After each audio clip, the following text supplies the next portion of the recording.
with those pesky Brexit facts. That's right, the reality of what's happening, not what could or may happen.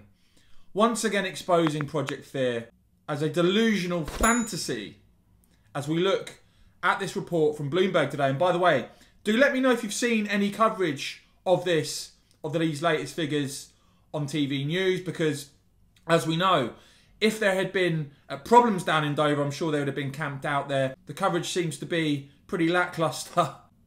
And so we have this story from Bloomberg.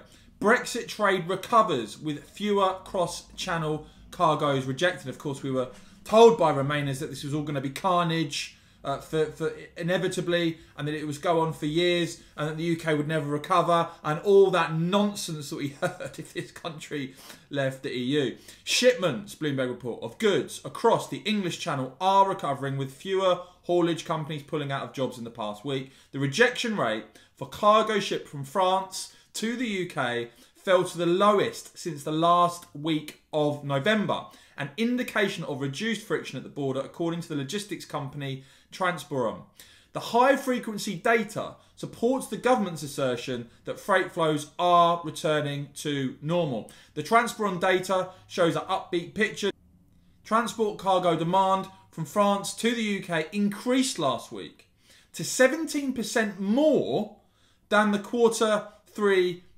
third quarter average in 2020. Internal government figures, of course, that were seen by the BBC that they were forced to report recently showed that outbound roll-on, roll-off lorry traffic to Great Britain for the month, 98% of last February's levels. Inbound traffic is at 99% of last year's levels, as Guido report as well on this new data. Cross-channel freight rejection levels back to normal. So all that nonsense that we heard about the supposed carnage that would take place if this country dared to take back control, once again disproven by the facts, by the statistics, and increasingly Remainers who are gripping on to Project Fear as anything other than a gigantic pack of lies are looking increasingly delusional, are they not?